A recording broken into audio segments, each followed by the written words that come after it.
Indonesia's goal of cleaner energy. Last November in the G20, Indonesia has secured commitment of the GETP, Just Energy Transition Partnership, and it is also supported by the Asian Development Bank.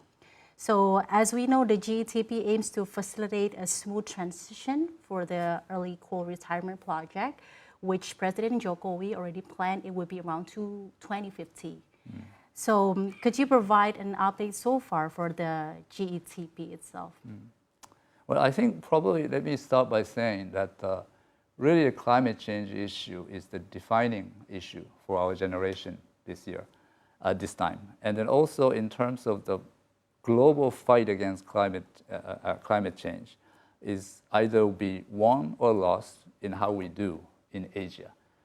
Just because Asia's population share and then also the economic share, and also in terms of contribution to the global economic growth. So this is going to be important. And in Indonesia, we have been very fortunate enough to be able to form a good partnership with the Indonesian government in supporting their effort towards energy transition.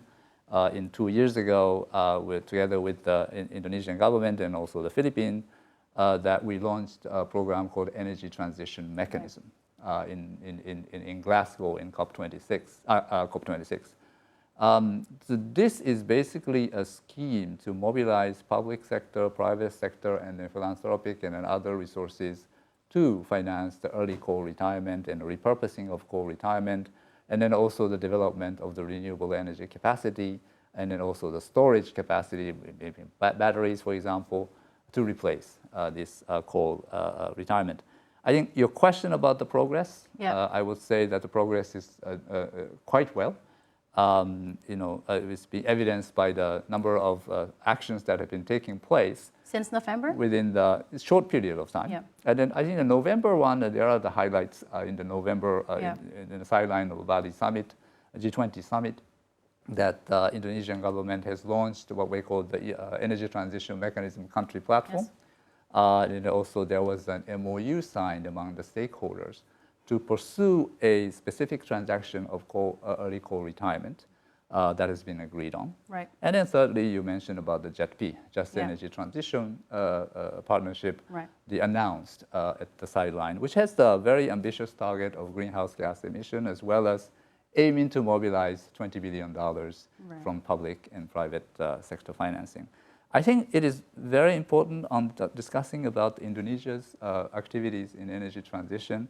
One is that several things that I think we should highlight. One is that it is going to be a long journey. It is about Indonesia's plan says by 2060 it will be the net zero. So it is a long time horizon we are looking at. And secondly is that all these initiatives that has been taking place so far, we see the great commitment and then also the activity by the Indonesian government, and we're trying to help in order for them to achieve their vision. And thirdly, is about the role that Indonesia is playing right now in the overall global support for energy transition, that Indonesia is really leading the way to showing the blueprint. Leading the way, I think showing the blueprint for other countries to follow. And how does it leading the way compared to other peer countries, let's say the Asian Pacific countries? I think it's specific activities are taking place, and then as I mentioned about working on the specific transaction as a pilot and proof of concept transaction for the early retirement of coal-fired power plant, for example. There is a very important specific step that's taken also in the Indonesia Country Platform launch, which provides the sort of the financing vehicles and mechanism for government to support the transaction of early retirement as well as renewable energy development. In terms of this clean, greener energy transition for all the nations are trying to ultimately achieve, in 2060, the net zero emission. What are how big actually the financing need? How big is actually the cost needed in order to all the countries ultimately supporting each other to finally reach the net zero emission target? As you said before, it's a long journey, but then again, we know on the financing side, it has a lot of things to do, the cooperation and so on. Your opinion on this? Well, of course, the financing is needed. And then what is quite evident is that public financing from the government or institution like us will probably not be enough to finance. So what is very important is the targeted action towards mobilizing the private sector financing to come into this effort on the energy transition nationwide.